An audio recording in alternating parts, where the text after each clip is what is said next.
Salut les amis, j'espère que vous allez bien. On est parti pour la vidéo du jour. On va démarrer avec cette date importante, hein. C'était il y a un an, jour pour jour, l'arrivée de Eduardo Camavinga qui s'engageait donc du côté du Real Madrid en provenance du Stade Rennais. Et en l'espace d'un an, Eduardo a déjà convaincu beaucoup de personnes au Real, beaucoup de supporters du club. On attend évidemment encore une fois une évolution, hein, cette saison pour Eduardo Camavinga, notamment une évolution et un impact un petit peu plus important lorsqu'il est utilisé en tant que titulaire.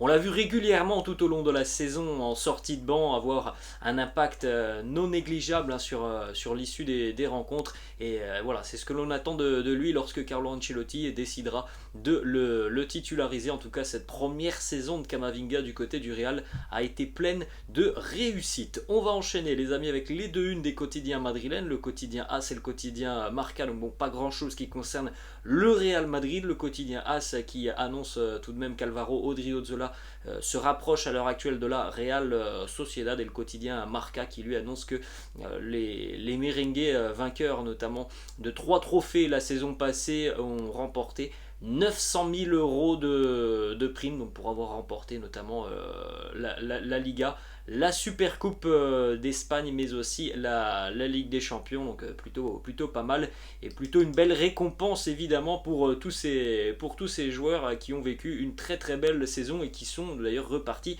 sur des bases incroyables. On va enchaîner les amis avec les statistiques, hein, de ce duel ce week-end entre le Real Madrid et le Betis Séville. Alors on en a parlé, je sais plus si c'était hier ou avant-hier, hier me semble-t-il, hein, de cette équipe, le Betis, qui est une bête noire du Real Madrid.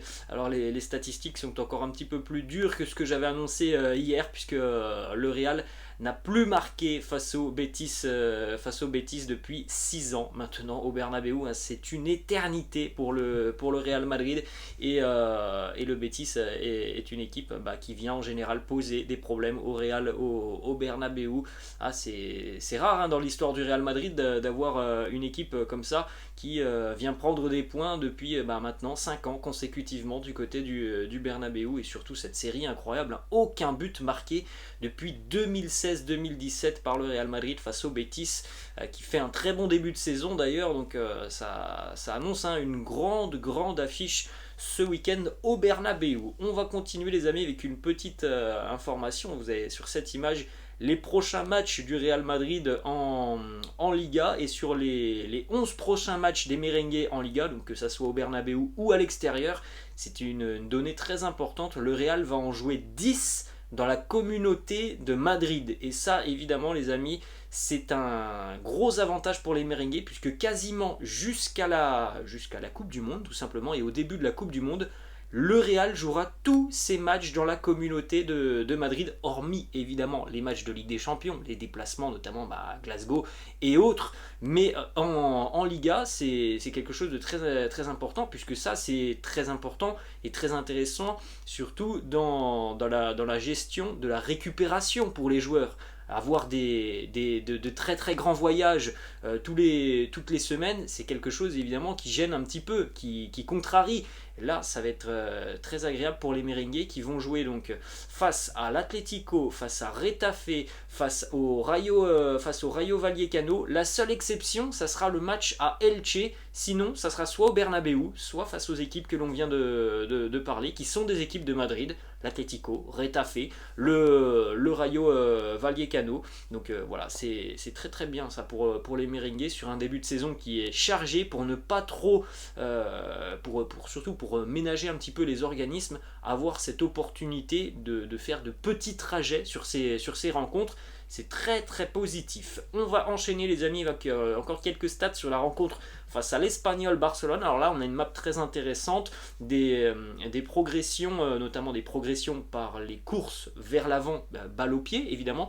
C'est sur la ligne verticale, et la ligne horizontale, ce sont les progressions vers l'avant par des passes. Et donc évidemment le but c'est d'être en haut à droite de ce graphique, et vous pouvez le constater, en haut à droite on retrouve Toni Kroos et Aurélien Tchouaméni. Les petits points jaunes, ce sont des joueurs du Real. Les petits points roses, ce sont des joueurs de l'Espagnol Barcelone. Donc voilà, Encore une fois, Tchouaméni et Kroos qui ont beaucoup apporté offensivement. On voit par exemple le troisième milieu de terrain, Luka Modric, qui est plutôt dans une zone centrale de ce graphique. On va résumer les amis les statistiques d'Aurélien Tchouaméni. On en a parlé assez longuement hier de Tchouaméni avec des stats très intéressantes. Donc Aurélien Tchouaméni du côté du Real Madrid depuis le début de saison, il est premier en termes de passes réussies, premier en termes de duels gagnés, premier en termes de possession gagnée, premier en termes de ballons touchés, premier en termes d'interception,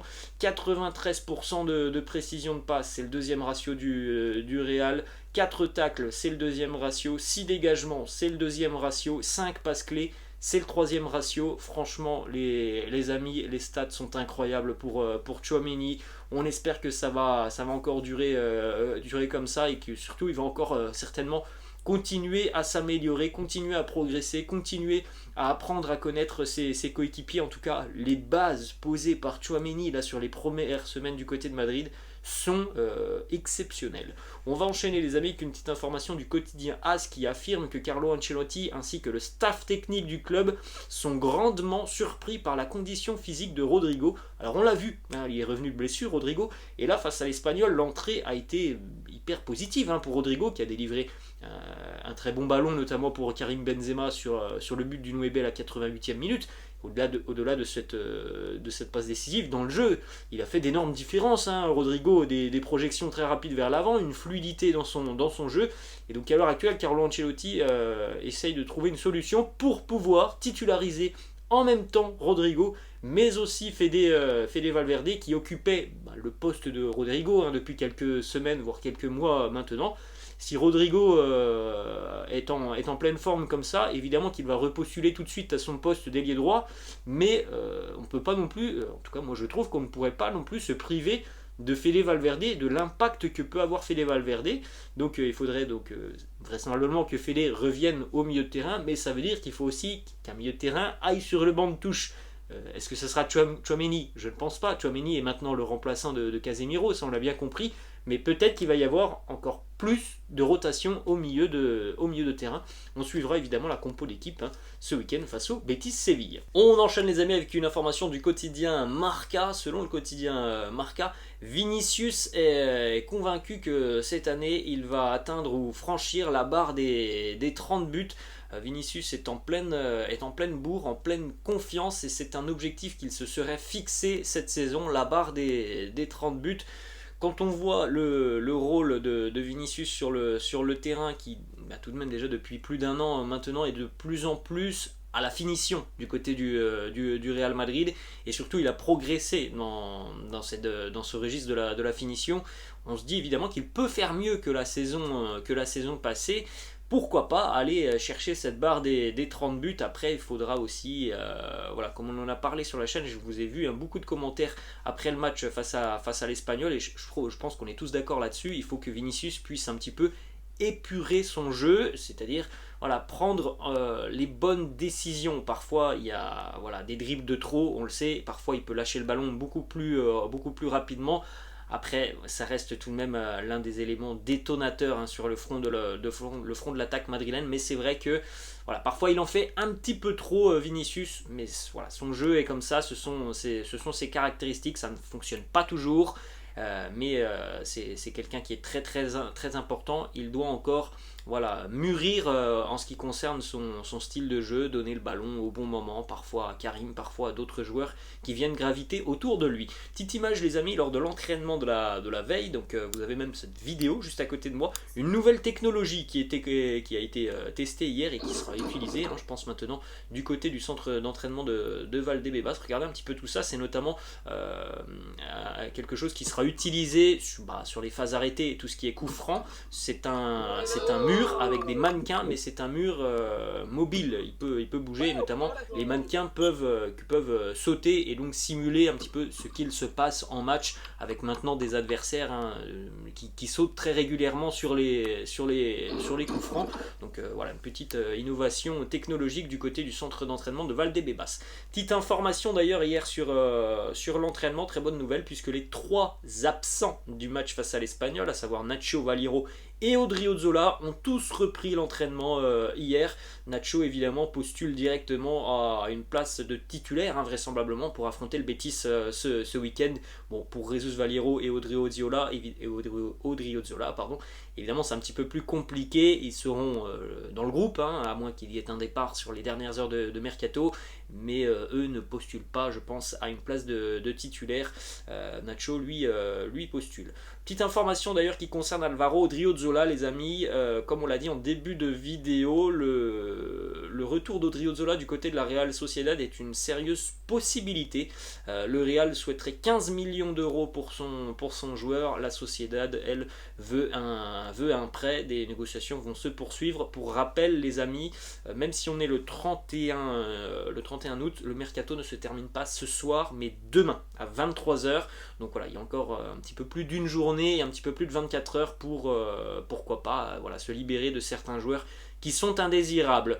Ensuite, une petite information qui concerne Marco Asensio. Alors, selon El Chiringuito, la célèbre émission TV espagnole, Marco Asensio aurait pris la décision de rester au Real Madrid. Son entourage l'aurait confirmé à des journalistes du Chiringuito. Alors, même si Fabrizio Romano hier a annoncé qu'il pourrait y avoir un départ sur les dernières heures du mercato, bon, l'entourage aurait donc maintenant, cette fois-ci, confirmé qu'il allait rester. De toute façon, ça semble quand même compliqué les amis de voir Asensio quitter le club. Je pense que s'il avait dû quitter le club, ça aurait été fait avant, et à l'heure actuelle maintenant ça serait quand même une perte pour le Real, qui sur le front de l'attaque n'a pas non plus 50 éléments, donc ce serait une perte maintenant de perdre Marco Asensio, qui aura certainement un rôle à jouer. Carlo Ancelotti l'a déjà dit, donc on verra maintenant les amis. Il n'y a plus que 24 heures à attendre pour savoir si Asensio sera encore au club ou non. Deux informations mercato les amis, cette fois-ci sur l'été prochain et le mercato estival 2023. On sait que le Real ira certainement sur Jude Bellingham. Le Real suit aussi très attentivement la situation du milieu de terrain international argentin du Benfica, Enzo Fernandez. Alors, bon, c'est un super joueur, Enzo Fernandez, ça, il n'y a pas de doute là-dessus. Après, je ne suis pas sûr que le poste de milieu de terrain et des renforts au milieu de terrain soit, à mon avis, l'objectif prioritaire du Real sur le prochain mercato. Je pense que, encore une fois, il va falloir aller chercher des profils plutôt offensifs. Après, c'est un très très bon joueur, Enzo Fernandez. C'est pas très très cher en plus à l'heure actuelle. La valeur marchande fait 15-20 millions d'euros. À mon avis, Benfica demandera plus. Mais je suis pas sûr que ce soit la priorité d'aller sur un milieu de terrain. Bon, après, les amis, on aura le temps d'en reparler. Ça sera dans un an. Autre priorité qui me semble être une priorité un petit peu plus importante, c'est celle, par exemple, d'un profil comme Christopher Nkunku. Le Real envisage toujours d'aller sur Nkunku l'année prochaine, en 2023. Le joueur sera évidemment analysé tout au long de la saison, notamment en Ligue des Champions, puisqu'il va affronter le Real Madrid. On rappelle que Leipzig est dans le groupe du Real. Christopher Nkunku, il a vécu une saison incroyable la saison passée avec Leipzig. Il est reparti sur les mêmes bases, tout simplement, cette année avec le RB. Donc évidemment, un profil qui peut être intéressant, et même s'il a prolongé avec Leipzig, il semblerait qu'il y ait une clause qui lui permette de quitter le club l'année prochaine, donc ça sera évidemment à suivre. On va enchaîner les amis avec une petite information du côté du quotidien El Bernabéu. El Bernabéu qui a fait un petit article sur les contrats qui vont devoir être renouvelés cette saison du côté du Real, et on a beaucoup de joueurs importants comme celui de Karim, de Toni Kroos, de Luka Modric, et le contrat de Dani Ceballos. D'après El Bernabéu, ce sont les 4 contrats qui seront au cœur des négociations côté merengue cette saison. On va terminer les amis avec une petite information qui concerne Maria González, la fille de Raúl, légende du Real Madrid et entraîneur de la Castilla. Maria, à l'âge de 12 ans, vient de s'engager donc avec les U15 féminines du Real Madrid. Elle sera entraînée par Roberto Thomas. Voilà les amis, la fin de cette vidéo. J'espère que ça vous a plu. N'hésitez pas comme d'habitude les amis à lâcher un petit pouce bleu. N'hésitez pas non plus à vous abonner à la chaîne. Je vous laisse et je vous dis à la prochaine. Ciao.